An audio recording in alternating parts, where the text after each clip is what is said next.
Hello everyone, it's good to see you. You know, I've been thinking, there are a lot of memorable characters in Atlus's titles from Shin Megami Tensei to Persona. But I believe it's not at all that controversial to say that aside from Joker, Aigis is probably the most iconic. And even surpassing Joker, she is the most explored and fleshed out character that they very well have ever made. We witnessed her transform from an automaton that simply meant to eliminate shadows to making friends and relationships with people. Beyond Persona 3, we see how her story evolved in games like Persona 4 Arena, aiding a fellow unit that found herself in a somewhat similar situation of discovering self-worth. She's been in multiple spin-offs that give fans more of her somewhat aloof character at times. Sometimes she's making a cameo in a completely unrelated game. There's also that obscure cell phone game, The First Mission, that only resurfaced very recently, albeit untranslated. It takes place 10 years before the events of Persona 3, serving as a prologue. It's extremely dated, yet it's amazing to see that this still even exists. But the most impactful of them all is the extra chapter that came with Persona 3 Fest for the PlayStation 2 called The Answer. In Japan, this was known as episode Aigis and originally released as its own disc. This was called the Append Edition and was meant for those who already owned the original base version of the game. By inserting the P3 disc as validation, you can enjoy all the expanded content of Fest without having to buy the entire game again. This includes all the enhancements and modifications made for the journey, known as Episode Yourself. Overseas, the whole bundle came on one disc at about $30 or so. Fast forward 17 years, and this marks the first time it's been properly re-released, now remade from the ground up with Persona 3 Reload. But there were more than a few reasons why it was difficult to play this episode until now. I imagine many are wondering, how does episode Aigis hold up in the year 2024? Well, that's part of what we're here for. Beyond just being a review, this is also a reflection of Aigis' character and the very real trauma and dilemmas people go through in life. Because sometimes it's not about the journey, it's about the answer.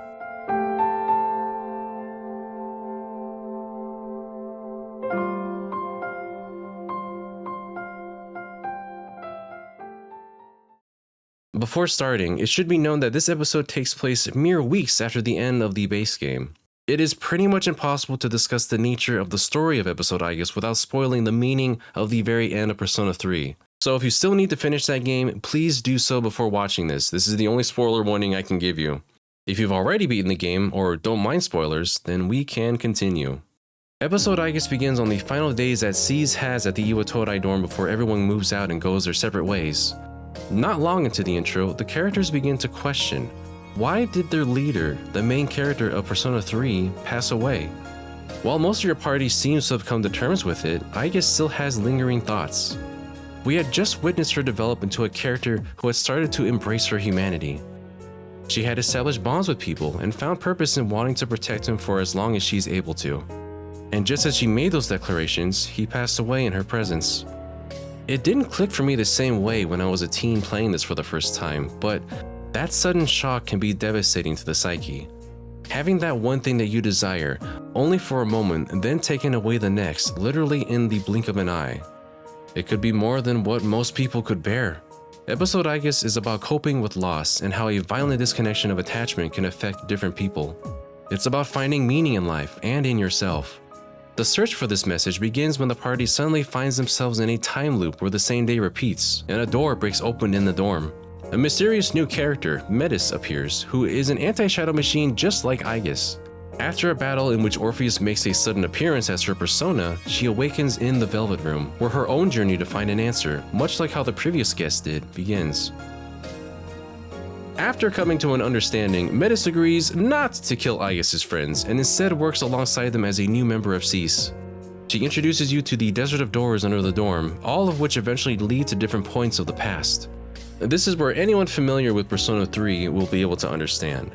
The Abyss of Time is just like Tartarus, and you'll descend many floors to find shadows, treasures, and doors upon doors. Honestly, there's not an exceptional amount here to discuss that isn't already seen in the base game. That's just what episode Aigis is. You'll be spending the majority of your time spelunking and taking out powerful shadows in these corridors. I am a little conflicted that Aigis has this run animation. I know it's her character, I just wish she ran normally, but what can you do? All quality of life changes from Reload carry on to the Abyss of Time.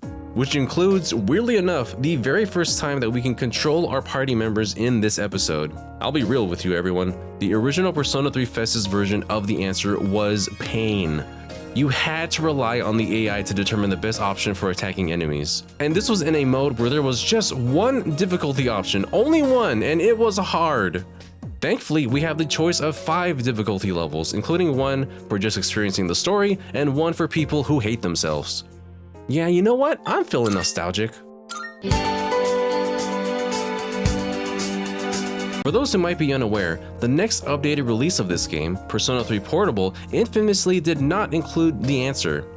This is where a lot of the deeply rooted ire within the Persona 3 community in particular comes from. Some think that Persona 3 FES is the superior title, one of the main reasons being that the answer is included. Even with this DLC now available, humanity will probably never stop arguing about that. We could all turn into shadows and the world will still argue over which game is definitive. What we can agree on though is that it feels so weirdly foreign to control my teammates' actions in this story. It would feel like I'm cheating, but nope, enemies are definitely harder in this version. Like they will slap you if you're not ready. This thing, I hate this thing. This is turn 1 of this fight, mind you. I probably hated it in the answer and I hate it now. Sometimes they just need to remind you that this is a Mega 10 game.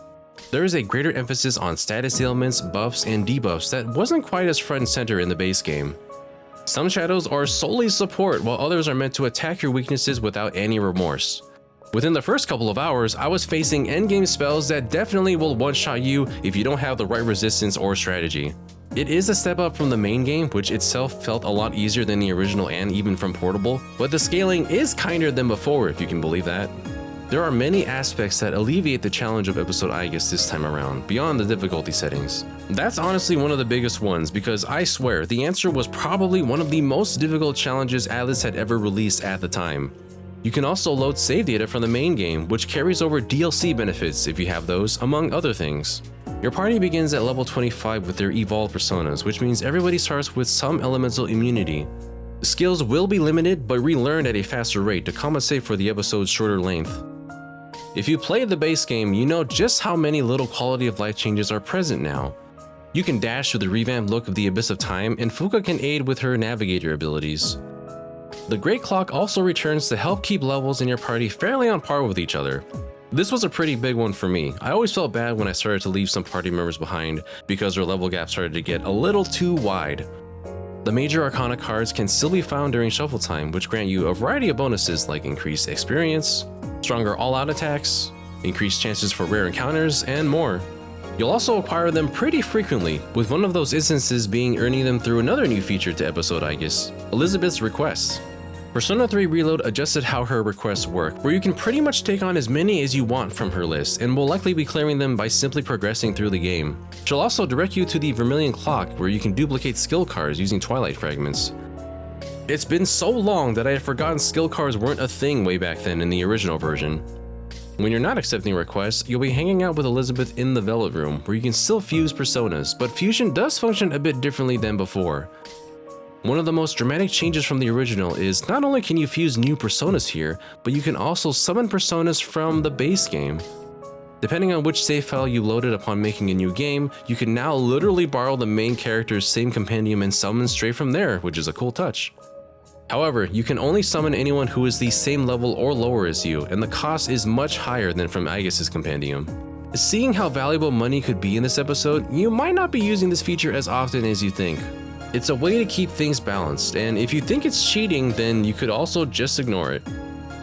The Abyss of Time is divided into several segments of about 8 floors or so at first, but that total increases as you progress. You'll get a sense of what you're in for just by looking at the Desert of Doors, which looks intimidating at first, but it goes by faster than you think. The various events that can happen during exploration help to keep the experience varied as well. One example being that the Monad doors will still appear and function differently this time. 3 doors will appear, with potentially multiple rounds of stronger enemies if you choose to engage. The door on the left is easiest, middle is intermediate, and the right side is the hardest. You can only do 1 per encounter with the doors, so it's up to you to determine if the risk is worth the reward.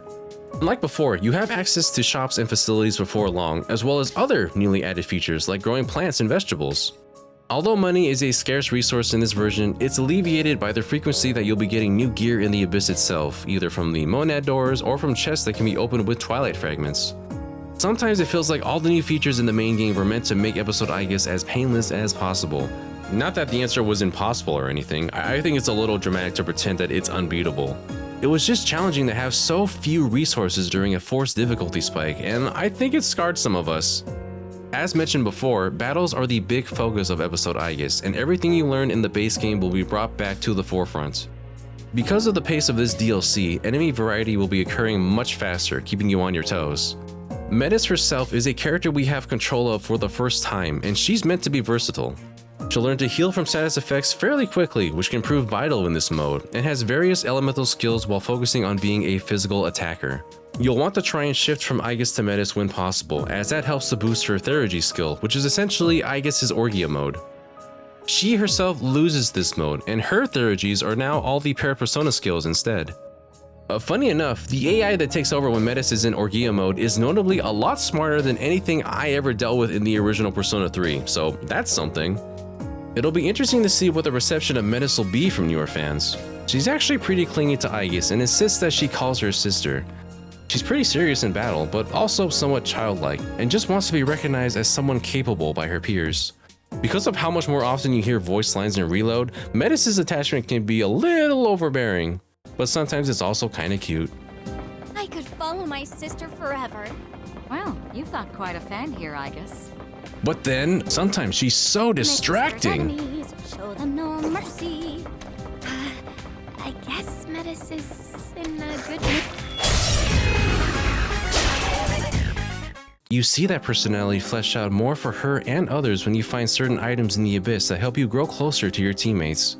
This is a way of incorporating both the new social aspects introduced with the main game, as well as upgrading personal traits. These new scenes make it so that you get to know Metis better than you were able to before, which is nice. I feel like she was just kind of forgotten, although it is on par with Atlas to introduce the new girl with the new version of their game and then just kind of forget about her later. Sorry, that's just a personal gripe, but I guess that's just marketing. The music is also fantastically remade here too. Some of my favorite tracks in Persona 3 come from the answer, and they hit just as hard here. Hearing the Abyss of Time's theme change over the course of the game is very nostalgic to me, even though a lot of those memories are painful. Mass Destruction has a great remix here, along with the new second half, much like how the version in the base game did. There are so many versions of Mass Destruction now, it's wild. And the new Advantage battle theme, Don't, is probably one of the best in the series. It's a song you listen to for the music when you feel good, and for the lyrics when you feel sad. The game hits you when you least expect it. Other events new to episode Aigis will also happen at set intervals to facilitate the growth of skills like Theurgy abilities. These are the abilities that would normally be learned through hangout events. Much like the rest of the game, this is Persona 3 taking opportunities to let the characters develop and interact with each other in ways that they couldn't originally. One of the most notable things that episode Aigis provides us is a glimpse into the past of each of our party members. They essentially reach back into the most pivotal moments that led to the path that led them here. You get to understand their motivations from the past and whether or not those still mean anything now that they're at the cusp of completing their journey. Not only that, for some characters in particular, you witness how they attempt to handle the grief of losing someone close to them. You'll see how the opportunities and choices the characters are given lead to the most iconic moments and music of this episode, as seen in the intro where C's is fighting amongst themselves. There are moments where the rationality of certain characters has been criticized in the past, but you have to remember that these are teenagers that can only comprehend their feelings so much. It's weird realizing how growing this much older than our beloved characters can change our perspective. They're just kids and all that. Enlightening, but also kinda depressing, though I guess depression is one of the main facets addressed in the game. That's also expressed in the UI as well. Reload has such a beautiful presentation, and the more I look at Aigis, the more I appreciate it. It doesn't feel quite the same, but it's not meant to. She seems very vulnerable in all of her poses in the menus, which is sort of the point after all. The journey here, in particular, is much more personal than before. No pun intended. You also get to see Aigis grow so much more as a character as the episode progresses, as well as seeing her learning to care for a sibling as a big sister.